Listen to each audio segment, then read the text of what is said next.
Welcome back, everybody. This is your three-man booth. Happy holidays. I'm Dan Salem with Phil and Bud. Wow, the season's almost over. Thank God. Right? Thank God. Okay. Well, our main topic is the New England Patriots cheating yet again. But Phil, I'm sorry. Monday Night Football. I just knew the Giants were going to blow that lead. I just knew it. And hopefully I won't cut out this time, but I'll speak slow. I completely agree with you. Even when they were up 17-3, I wasn't even excited. It was cool to see Eli back. By the way, Darius Slayton is going to be a very good wide receiver in the coming years. Daniel Jones loves him. Eli knows how to use him. Well, he only knows how to use him for a half. Well, that is true too. But the Giants only know how to play offense for a half. This is like the fifth game they've blown in the second half of the season. They've entered. But they play a whole different scheme in the second half. I don't understand why. No, they don't make adjustments. It's very similar to the Jets. Like, you were exploiting the cornerbacks all first half, and all of a sudden you don't even look that way again in the second half. I don't get it. I mean, Eli threw for 200 yards in the first half. Did they make an adjustment, just the wrong adjustment? Like, I mean, I admit I didn't watch until the very end because I saw it was getting close. But I mean, there's some coaches that want to run the ball to just burn clock, but that's stupid if you were crushing them with the pass. And the fact that Zach Ertz was wide open in the end zone in overtime, it tells you all you need to know. Yeah, they're going for that number one pick. It's possible. It's very possible because they actually have it within their grasp now. Cincinnati's got to win another game, but anyway. The Giants play Miami this week, and then they play Washington. So yeah. Listen, I'm telling you, don't sleep on Miami. Oh no. The Dolphins should have beaten the Jets if their offense could just put together anything. They had 8 red zone possessions, and they got 7 field goals. But you have to admit though that the officiating in favor of the Dolphins was unreal. Like, the penalties that got called on the Jets defense, I know, just unreal. Like, I mean, well, they had a pick 6 that got called back. Mm-hmm. But on the flip side, Dan, at the end of the game, it all kind of weighs itself out. I mean, if it wasn't for that call, the Jets don't get another chance. No, well, it was a good call based on the bad calls they had called earlier against the Jets because it was consistent. All right. Well, from that, let's talk about the cheating, because we all know the Patriots have gotten caught cheating twice before. Third time's a charm. Maybe they'll actually get some legitimate punishment this time, except everyone's, quote, buying their excuse that they were filming Cincinnati's sideline during the week prior to them playing Cincinnati just because, and they had no intention of watching it, which is like the biggest load of BS that I've ever heard come out of Bill Belichick's mouth.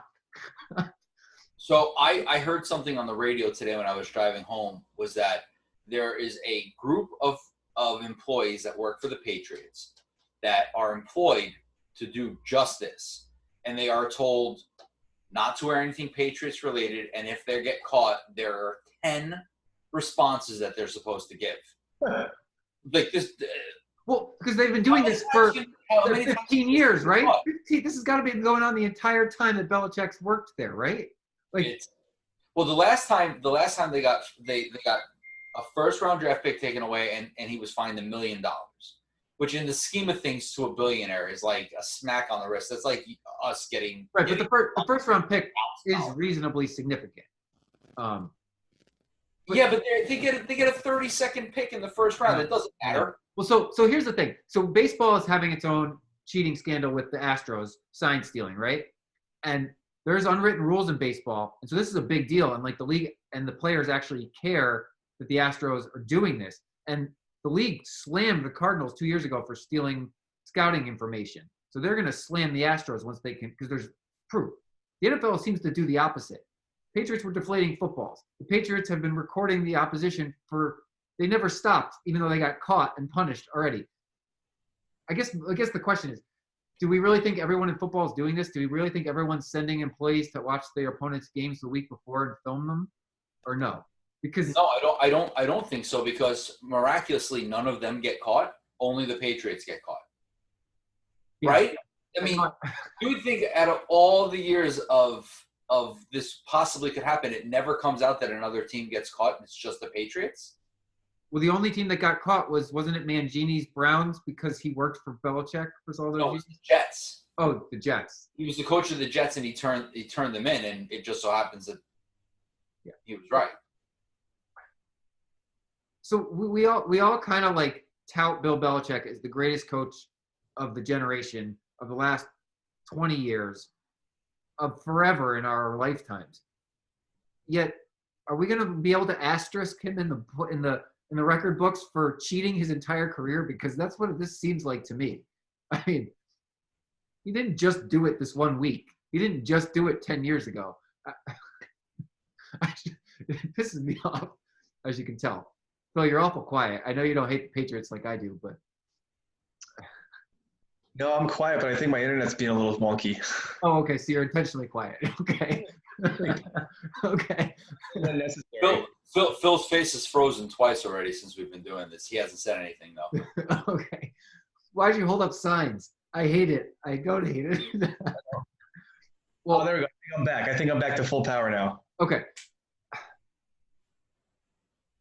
I don't know what's going to happen, and I'm not sure that anything's going to happen, but it really should, because the Bengals suck. There is no reason to record their play calls the week prior, unless you. Well, that's their defense, though. It's like, why is it Cincinnati? Why would you need to film Cincinnati at all? Well, that tells me they do it for every team every single week.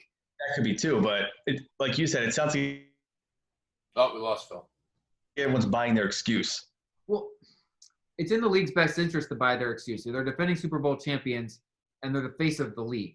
Tom Brady and Bill Belichick, the Patriots, are the face of the league. They've been the most dominant team for the last 2002. So, I mean, it's in their best interest to do so. You don't want the face of the league to be cheaters their whole time. But I don't know. There's no way to prove that they've done this every year. There's no way to prove that they do this every week.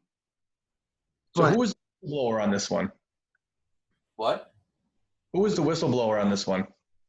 Somebody caught the guy, right? Yeah, he was on a roof or something like that, right? But what was the one that came out a few weeks ago that there was a guy on the roof filming practice? This guy was attending the Browns-Bengals game, filming, and they found out that he worked for the Patriots. I'm not sure how it came out. I didn't see how it came out. But you can't sweep this under the rug. Like, Tom Brady's going to retire. Belichick. Oh, sorry. Go ahead. I'm sorry, but the Patriots do a good job of sweeping it under the rug. Well, they try to, but do you think the NFL is going to let them sweep it away this time? I mean, it's the integrity of the sport quite in question here. Like, but the last two times they got caught, it was the integrity of the sport, and they got a smack on the wrist, and that was the end of it. It's almost like even if it was or was not legitimate, your hand's in the cookie jar again. Yeah, I agree. And Bill, you and I played for the third time. We know, like, you try to cheat to not get caught. Like, that was the mentality of football that we were taught. And they've tried really hard to change that, and I know you can't completely change the game. But this is their third time. I mean, 3 strikes and you're out, right? I mean, something's got to give. They're not gonna ban them. No. I completely agree. I mean, you can knock them draft picks. You can fine them. You can. I mean, can you maybe you remove all technology from their team for a year or something and see how they like no iPads and no video review and post game? I mean, could you prevent them from watching tape of their games? Something, I don't know. Yeah, but they'll find a way to beat that system. I mean, they can't police them 24/7. No, I agree. Bill Belichick will just say, "I'll work from home." Yeah, no, I know. I'm just. There's literally no way to prevent them from continuing to do this, which it seems that they have every intent on doing since they never stopped. Like, that's just what it tells me. They never stopped, so no wonder they made it to 4 straight Super Bowls. So, like, yeah, they played well, but it really helps if you know what the team's going to call. But they're not even playing well right now. So I mean, what is? Yeah. I mean, what's the point? They can cheat all they want. I mean, their defense. Yeah. doesn't look as good as it did the first 8 weeks of the season. And their offense just can't keep up with the teams that can score points. So that attitude, they can cheat all they want because they're not very good, not really solve anything, does it? No. Now, everybody can watch tape of the team after the game's played, right? Like, you can watch the broadcast. So what is it that they were like? They were pinning in on the coach on the sideline to see how he called the plays? Like, probably that or sign stealing or something. I'm a little bit at a loss of what exactly they were attempting to gain an advantage from. But just the fact that they got caught cheating again, it makes me happy. But then also, it makes me hate them that much more. Like, they're not just good; they just cheat also. So like, yeah, dang. All right, we'll move on. Next topic. Yeah. So there is a lot of turmoil in terms of who's actually going to get into the playoffs now, which is refreshing because we sat here 2 weeks ago kind of saying it was locked up.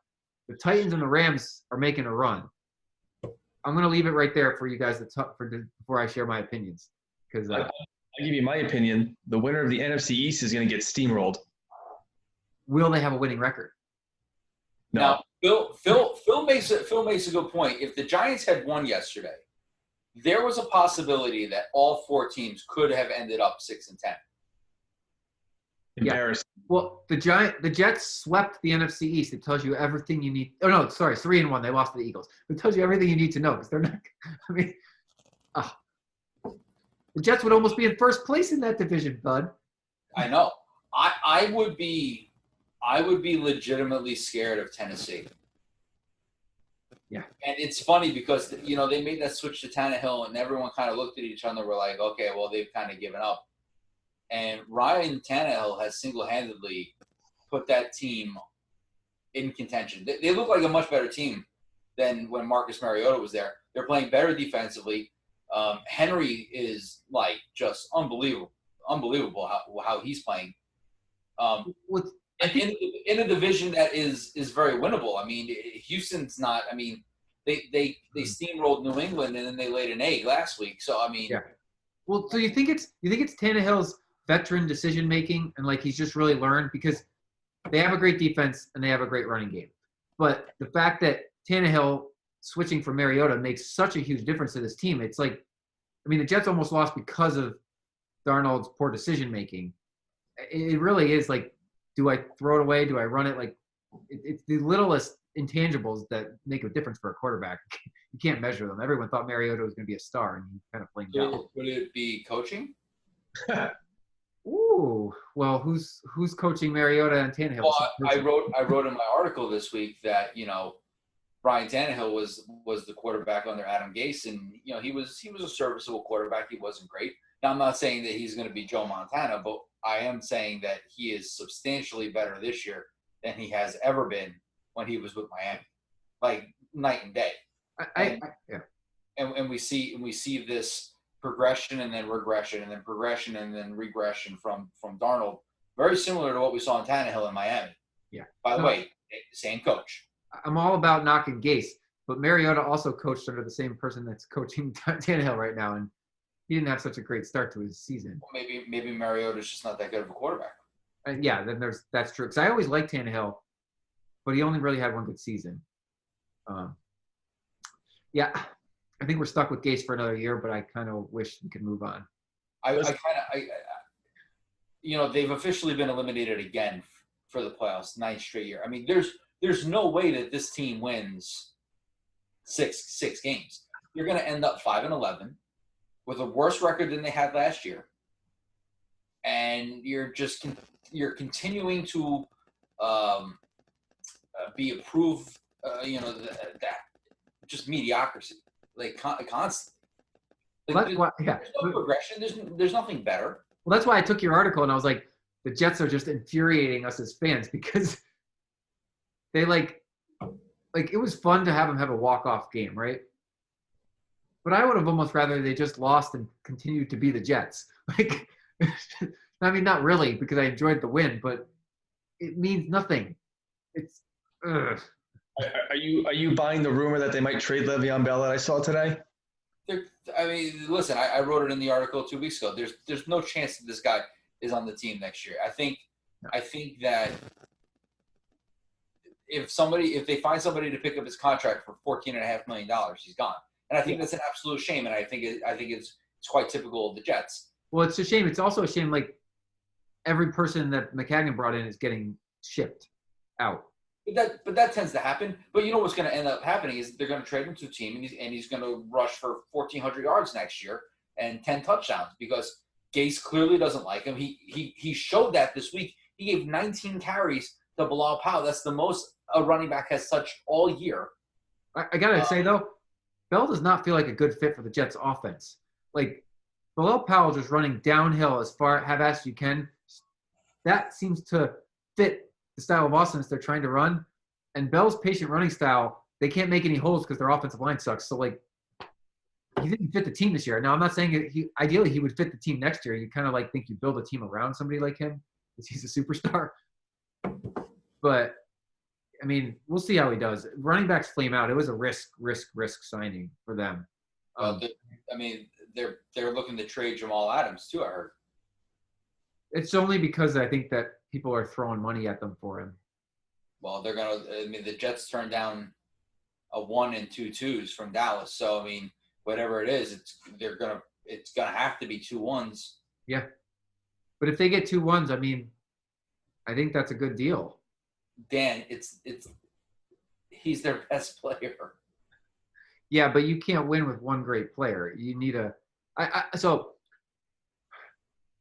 as a fan of this team, I have to believe in our general manager being able to build a good team, and they need a better offensive line. And they need a better defensive.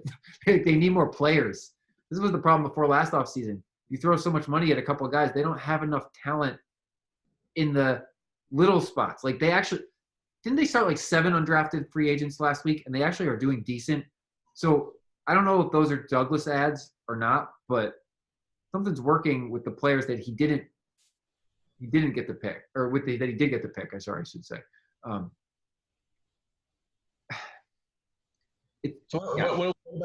about the other one that Shermer might not make the end of the year now? I don't blame them. I mean, they played a garbage second half. Yeah. They've lost 9 in a row, right? 9 in a row. And Philadelphia in the first half didn't even look competitive. No. They didn't look like they belonged on the same field to the Giants. And the Giants were rolling. And the second half they came out, and it was a completely different team. Yeah. No, I think he gets fired, but I think the main reason is Daniel Jones did not get any better as the season went on. Well, what about that? He did not correct some of the mental mistakes which coaching would help correct. From my outside perspective, like the turnovers didn't go down, and that's on coaching to me and decision making. Like we're talking about the decision making, Ryan Tannehill is like on point now. That's what bothered me most about watching Darnold this past week is that his decision making is not getting better, and that's on the coach. Now, I mean, the players got to make the decisions, but this GM might be gone too. I mean, think about this Leonard Williams trade. It's looking better and better for the Jets each and every week. Yeah, because that 3rd round pick is now turned into a 2nd round pick. Yeah, and I mean, is Williams even worth bringing back? I mean, well, he's gonna want top defensive end money. He's not earning it. So he doesn't earn it or deserve it, but that's what he's gonna want. Was that pick for 19 or 20? Next year. Yeah, next 20, 20, yeah, 20 this year coming up. So I mean, the Jets are laughing at them. We all thought that trade was stupid for the Giants. I mean, they were a losing team. I don't know why you make that deal, but they got a core of talent. Like somebody's. I mean, Shermer doesn't feel right to me. He just doesn't feel like the right person to lead this team. I know, Phil, you felt otherwise up until recently, but yeah, I don't know about letting go of Gettleman. I mean, he's building from the ground up. It's not going to be an easy road. So you can't just throw the guy out after 1 year of not winning. There's a plan in place. You got to at least follow it. Shermer, all right, I'm hit or miss with him. Well, this was why I wanted the Jets to keep Maccagnan last offseason, because you need some sort of continuity. And if you continually turn over it every 3 years, the players, like, it's just a crapshoot. Like, you need some coaching continuity and you need some general management continuity to actually build a culture that can win. Why do you think the Knicks have been terrible for 20 years? They just fired their coach again. That boggles my mind that they could do that before Christmas. Like, I mean, why let him start the season? Dan, it's not a big deal. I mean, they're paying him millions of dollars for the next 2 years to not coach the Knicks. Yeah, he's fine. That's like a Christmas present. I don't have to deal with the Knicks, and you're going to. So maybe that was that they were just giving him a Christmas present because they are bad. Why don't you just let him keep coaching? Let him earn his money. I don't get it. But it's to that point when you don't have consistency throughout the years, you're going to be at the bottom every year now. What are you going to do? But I said last week in the podcast that it feels like this team doesn't want to play for this coach anymore. I just think that some of these players, Saquon Barkley was a non-factor again. Eli looked great in the first half, and all of a sudden his offensive line decides that they don't want to block anymore. Nate Solder is god awful. Was that a Gettleman? Hold on. Was that a Gettleman ad too? Yes. Because that was another terrible. Yeah. He fell down like 4 times yesterday trying to block. They were double teaming. I forgot who the defensive end is they were double teaming him, and he was getting on Eli in a second. That was bad. It was very bad. It was awful. I've been saying that for weeks. He's stealing money from the Giants. $15 million a year. He's the highest paid left tackle in football. He is garbage. He's so bad. Well, I got to be honest. I know that it's not going to happen, but if they trade Barkley, they could get 2 1s for him, and they are wasting his career on the Giants right now. If they're really building, I mean, what does he get you next season if you're not going to actually be a good team? Running back's only got a short window, and you can steal 2 1-for-1 picks for him. But that's why running backs aren't taken as high as he is, right? I mean, the Zekes of the world are – let's be honest. Zeke is a product of a really good offensive line, right? Yeah. Barkley has no offensive line, and they're wasting his talent. I agree with you. They're wasting his good years because the lifespan of an NFL running back is, 5 or 6 years? Yeah. So next year he's going to be in his 3rd year. And I said this about 3 weeks ago, and we debated it whether or not he was a bust or not. And Phil said, well, he has no offensive line, and they have no continuity in offense, and this, that, and the other. The play calling is bad. All of these things, which are all true, but you're still not generating anything. I mean, he barely touched the ball yesterday. You would have thought, considering Eli was back in the game, they would have utilized him more as that safety net out of the backfield, and it just didn't happen. Well, that might be why Shermer's got to go, because that sounds like common sense to me. No, play calling. Yeah, play calling's just coaching too. So it's play calling, coaching. So this is part of the reason why we got on the Giants, or a lot of people did, for picking Barkley 2 drafts ago. Now, Barkley's great. Daniel Jones is great, and the Barkley pick led them to Jones. But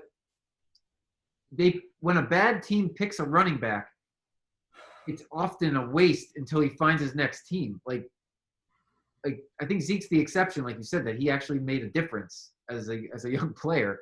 Some of these guys take a few years. Like it was no surprise to me that Bilal Powell just crushed it with the Jets because he does more with less.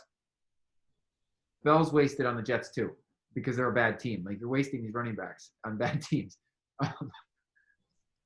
Frustrating. So we got derailed, but you like the Titans. You think they're going to make the playoffs. Does that mean the Steelers stay home, or does that mean the Texans stay home?